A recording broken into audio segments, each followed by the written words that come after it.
Good morning everyone. Doctor Shafali और आप आज बात करूंगी प्रेगनेंसी में बच्चे के जो अलग अलग पोजीशंस और प्रेजेंटेशंस होती हैं, क्योंकि आज ही एक प्रेग्नेंट लेडी अपनी सोनोग्राफी लेकर आई और बहुत ही ज़्यादा स्ट्रेस में थी कि मैम ये ब्रीच क्या लिखा हुआ है। तो मैंने उसे समझाया कि ब्रीच का मतलब होता है उल्टा बच्चा। उल्टा मतलब कि नॉर्मली जो कैफेलिक पोजीशन होती है, हेड लो पोजीशन, उसमें यूट्रस के अंदर हेड रहता है नीचे और पैर रहते हैं बच्चे के ऊपर। नॉर्मली जो अपना यूट्रस होता है, जो भगवान ने दिया है, उसमें यही शेप में बच्चा फिट होता है। हालाँकि जब कैफेलिक पोज़ीशन या ब्रीच पोज़ीशन, ये हम कन्फर्म बोलते हैं 37-38 वीक्स के बाद, क्योंकि उससे पहले 9 मंथ के 15 दिन जाने से पहले लगातार बच्चा अपनी पोज़ीशन चेंज करता रहता है। बच्चा पेट के अंदर, यूट्रस के अंदर सोमरसॉल्टिंग मतलब कूदता-फांदता रहता है। तो 37-38 वीक से पहले कहना बिल्कुल गलत है कि आपका बच्चा उल्टा ही रहेगा या सीधा ही रहेगा या टेढ़ा ही रहेगा। Because every day the baby position is changing. लेकिन एक बार जब 38 वीक्स हो जाते हैं, तब हम 99% श्योर हो जाते हैं कि अब बच्चे की पोज़ीशन या प्रेज़ेंटेशन चेंज नहीं होती, क्योंकि तब तक बच्चे का वेट इतना ज़्यादा हो जाता है कि बच्चा नॉर्मली इतना फ्री मूवमेंट नहीं कर पाता कि वो अपनी गुलाटी मार के पूरी पोज़ीशन चेंज कर सके। वो हल्का-फुल्का हिलता है, जैसे कि आप खुद भी जो 9 मंथ कर चुके हैं, जो डिलीवर कर चुके हैं, वो मुझे एक्सपीरियंस से बता सकते हैं कि 8th मंथ कंप्लीट होते-होते 9 मंथ लगने के बाद जितना मूवमेंट हमें छठे, 7वें, 8वें महीने में होता था, उतना मूवमेंट अब फ्रीली नहीं हो पाता। बच्चा थोड़ा बहुत हिलता-डुलता है, फिर जगह पर आ जाता है, क्योंकि अब बच्चे का वज़न नॉर्मली 2 सवा 2 ढाई किलो से ऊपर चला जाता है, तो यूट्रस में इतनी जगह नहीं होती कि इतना वेट का बच्चा पूरा-पूरा सोमरसॉल्टिंग या उछल-कूद करके अपनी प्रेज़ेंटेशन चेंज करे। But still you never know, क्योंकि कई बार मैंने मरीज़ों में देखा है, उनको मैं यही बोलती हूँ 36 वीक्स पे कि let's wait till 15 more days. अगर 38 वीक्स तक भी चेंज नहीं होगा, तो देखेंगे क्या करना है। और मिरेक्युलसली आई हैव सीन कि अगर वो अच्छे से एक्सरसाइज़ करें, पानी खूब पिएँ, योगा करें, जो 9 मंथ की एक्सरसाइज़ का एक वीडियो मैंने यूट्यूब पर लिंक में डाला है, आप उसे वॉच कीजिए। कंप्लीट एक्सरसाइज़ अगर आप पक्का डेडिकेशन से करेंगे, तो कई बार मैंने देखा है कि 37-38 वीक्स में भी जो बेबी की पोज़ीशन है, वो चेंज हो जाती है, क्योंकि वो आपके मूवमेंट के साथ में घूमता है। पानी अगर अच्छा है, लाइकर पूरा है, तो उसे स्पेस मिल जाता है मूवमेंट के लिए। अब एक-एक करके मैं आपको बताती हूँ सारी पोज़ीशंस जिसमें बेबी हो सकता है यूट्रस में। सबसे कॉमन नंबर 1 केफलिक या वर्टेक्स प्रेज़ेंटेशन, मतलब बच्चे का सर होता है नीचे, पैर होते हैं ऊपर। 95% लेडीज़ में वर्टेक्स प्रेज़ेंटेशन होता है, तो कोई दिक्कत नहीं होती, आराम से नॉर्मल डिलीवरी हो जाती है। अगर किन्हीं कारणों की वजह से बच्चे का सर नीचे नहीं जाता, यूट्रस का माउथ ओपन नहीं होता, तो आपका सिज़ेरियन हो सकता है।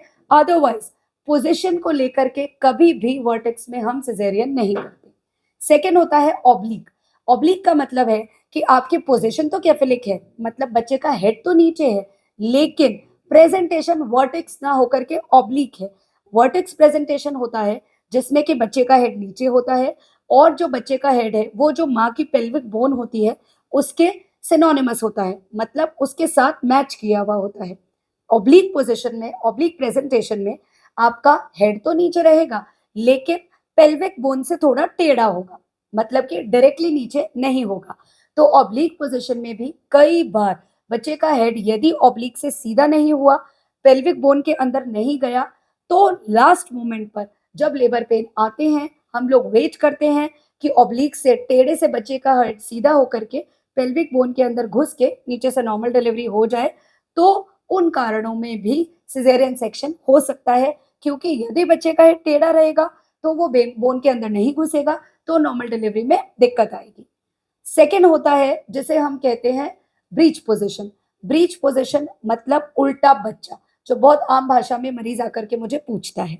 आपको बिल्कुल स्ट्रेस लेने की ज़रूरत नहीं, 37-38 वीक से पहले नॉर्मली बच्चा उल्टा मिल सकता है। इनफैक्ट अगर मैं बात करूँ 32 वीक्स तक बच्चा मैक्सिमम 90% में उल्टा ही मिलता है, क्योंकि बच्चा लाइकर के अंदर आराम से स्विमिंग करता रहता है। बच्चे का वेट इतना ज़्यादा नहीं होता कि उसका मूवमेंट कम हो, तो वो सॉमरसॉल्टिंग, उछल-कूद पूरे लेकर में करता है और उल्टा आमतौर पर हमें मिलता है। तो कभी भी जभी भी प्रेग्नेंट लेडी मेरे पास आती है 32 वीक्स 30 वीक्स का स्कैन लेके, मैम आपने तो मुझे बताया ही नहीं, मुझे तो उस डॉक्टर ने बताया कि बच्चा उल्टा है। तो मैं उसे यही समझाती हूँ कि इस टाइम पर मैं कभी भी उल्टा, सीधा, टेढ़ा कमेंट नहीं करती, क्योंकि बच्चा मूवमेंट करता रहता है, तो आप भी चिंता ना करें। हमेशा पोज़ीशन की कमेंटिंग होती है 36, 37, 38 वीक्स के बाद में। तो बच्चा यदि शुरू में उल्टा है, कोई दिक्कत नहीं। यदि बच्चा 9 मंथ लगने के बाद भी सोनोग्राफी में उल्टा दिख रहा है, तो हो सकता है कि कोई यूट्राइन कारण हो या पानी कम हो। यूट्राइन कारण की बात करूँ तो हमारा यूट्रस नॉर्मली इस तरह से होता है, ऊपर से चौड़ा, फिर वो नीचे से सकड़ा होता है। तो हेड नीचे रहता है, बाकी बॉडी पार्ट्स ऊपर रहते हैं। कई बार अगर यूनिकॉर्नुएट यूट्रस है, बाइकॉर्नुएट यूट्रस है, मतलब यूट्रस ऊपर से चौड़ा पूरा नहीं है। यूनिकॉर्नुएट मतलब इस तरह से कि ऊपर से वो थोड़ा कम ब्रॉड है। बाइकॉर्नुएट मतलब इस तरह से, मतलब ऊपर का जो यूट्रस है हार्ट शेप का है। अगर यूट्रस हार्ट शेप का होगा, तो पूरा फंडस नहीं मिलेगा, उसको ये जगह मिलेगी या ये जगह मिलेगी। यूट्रस 2 भागों में डिवाइडेड होगा। अगर यूट्रस डायडाल्फस है, मतलब हार्ट शेप के जैसा ही, लेकिन नीचे से कंप्लीटली डिवाइडेड, मतलब पूरी यूट्राइन कैविटी 2 भागों में बट गई है, बीच में एक दीवार आ गई है। सेप्टेट यूट्रस, जिसमें भी यूट्रस के बीच में एक छोटी दीवार होती है, तो उसमें बच्चे का सर नॉर्मली हम देखते हैं कि या तो यूट्रस के इस हिस्से में या इस हिस्से में फँस जाता है।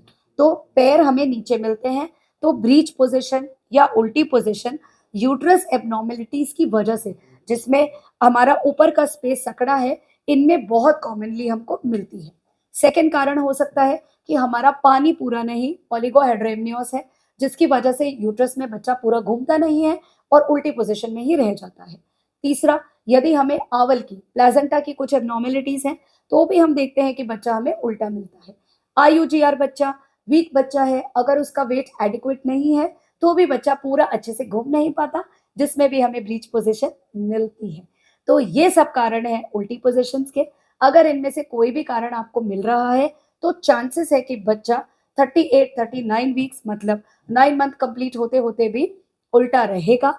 अगर बच्चा ब्रीच रहेगा, तो करना क्या है? अगर आप प्राइमी ब्रीच हैं, मतलब आपका फर्स्ट बेबी है और उल्टा है, तो नॉर्मली हम लोग यही सलाह देते हैं कि आपको रिस्क नहीं लेनी चाहिए, आप अपना सिज़ेरियन करवा लीजिए। क्यों? क्योंकि उल्टा बच्चा जब डिलीवर होता है, तो पैर तो आराम से आ जाते हैं, यूट्रस थोड़ा-सा खुलते ही कई बार पैर बाहर आ जाते हैं, कई बार जो बच्चे की आंवल होती है, कॉर्ड, पाइप के जैसी होती है, वो बाहर आ जाती है। तो क्या होता है कि हेड तो बाद में आना है, बॉडी भी बच्चे की बाद में आनी है, तो ये जब चीज़ें बाहर आ जाती हैं, यूट्रस पूरा खुलता नहीं है, तो पीछे आने वाला जो हेड है, सर है, वो अटक जाता है बीच में, जिसकी वजह से आप जब डिलीवरी कराते हैं, तो हम खींचते हैं फिर बच्चे को, तो हेड में इंजरी हो सकती है, कंधे में इंजरी हो सकती है, ब्रेकियल प्लेक्सस इंजरी, कंधे की जो नर्व्स की इंजरी है, ये ब्रीच डिलीवरी में बहुत कॉमन है, जिसकी वजह से बाद में हैंड जो है, वो बच्चे का पैरालाइज़ हो सकता है। हेड के अंदर इंजरी हो सकती है, जिसकी वजह से बच्चे को आगे जा कर के क्लॉट्स बन सकते हैं, मिर्गी आ सकती है, मेंटली रिटार्डेशन हो सकता है। होता हालाँकि ये 100 में से 1 या 2 बच्चों को है। 97-98% डिलीवरीज़ उल्टे बच्चे में भी मैंने भी कई बार नॉर्मल कराई हुई हैं, लेकिन उसके लिए बच्चे का वेट बहुत ज़्यादा नहीं होना चाहिए। माँ की जो पेल्विक है, नीचे की हड्डी, वो बहुत चौड़ी होनी चाहिए, तो हमें लगता है कि हाँ, इतनी चौड़ी पेल्विक बोन से बच्चा ईज़िली नॉर्मल डिलीवर हो जाएगा।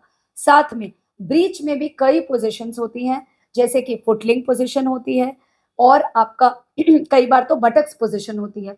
बटक्स पोज़ीशन है मतलब कि बम्स नीचे हैं, बच्चे के जो पैर है वो इस तरह से ऊपर हैं, तो फिर भी नॉर्मल डिलीवरी ईज़िली हो पाती है।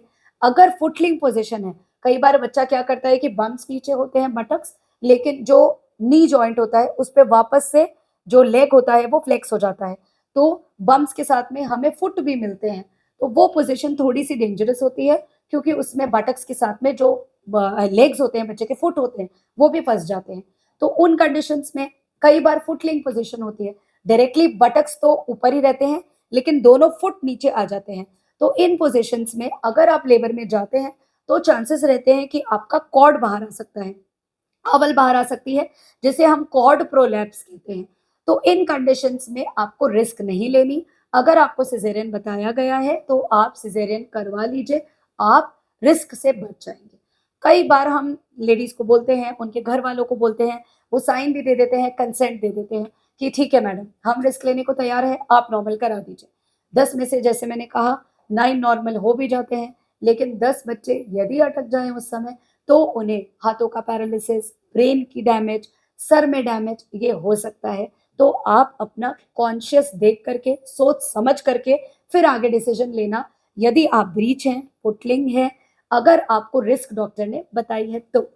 ये हुई ब्रीच की बात। लेकिन जैसे मैं हमेशा कहती हूँ, ब्रीच प्रेजेंटेशन अगर है तो आपको फ्लूइड ज़्यादा लेना है, आप ड्रिप्स लगवा सकते हैं ताकि पानी अगर ज़्यादा बढ़ेगा और यूट्रस अगर ऊपर से नॉर्मल है, यूट्राइन कॉज नहीं है उल्टे बच्चे का, तो कई बार हाइड्रेशन मेंटेन करने से, ड्रिप लगाने से, एलामीन के सैशेज़ लेने से, प्रोटीन खूब खाने से बच्चा अच्छा मूवमेंट करता है और सीधा भी हो जाता है।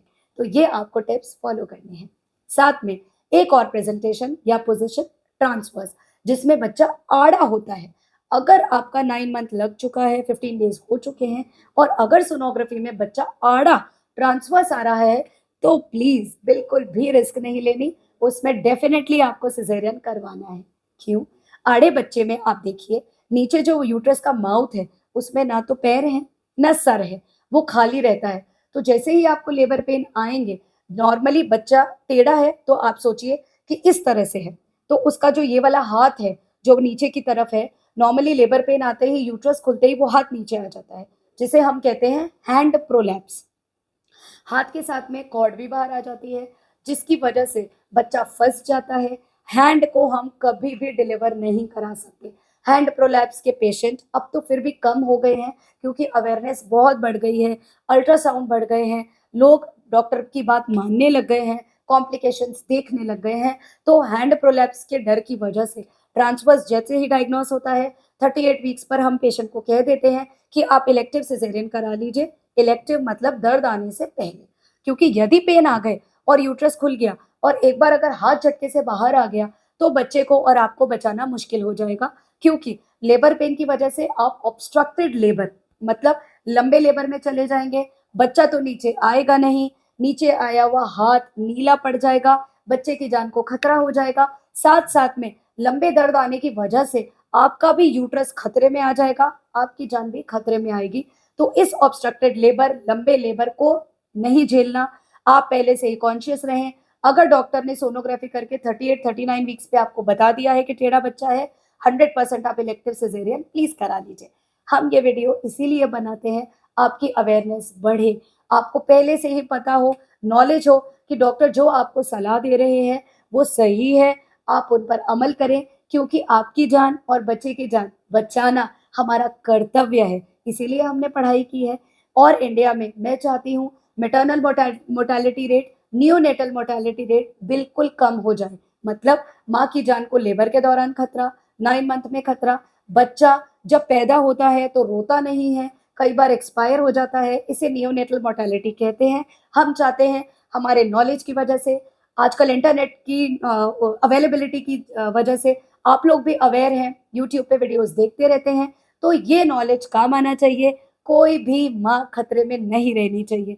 तो इस तरह से आप ढंग से सोच विचार करके आप इन पोज़ीशंस को सोनोग्राफी में देखते रहिए, लेकिन 7वें 8वें महीने में पोज़ीशन को लेकर बिल्कुल चिंता मत कीजिए। 9 मंथ लगने के बाद अपनी पोज़ीशन पे और प्रेज़ेंटेशन पे बच्चे के ध्यान दीजिए। मुझे डेली क्वेश्चंस मिलते हैं, मैम उल्टा बच्चा है, टेढ़ा बच्चा है, आड़ा बच्चा है, तो मैं यही बोलती हूँ कि वीक्स देखिए, 32, 33, 30 वीक्स, 28 वीक्स, कोई स्ट्रेस नहीं लेना। 37 हफ्तों तक पहले वेट करिए कि आपकी पोज़ीशन क्या है, उसके बाद अपने डॉक्टर से सवाल कीजिए।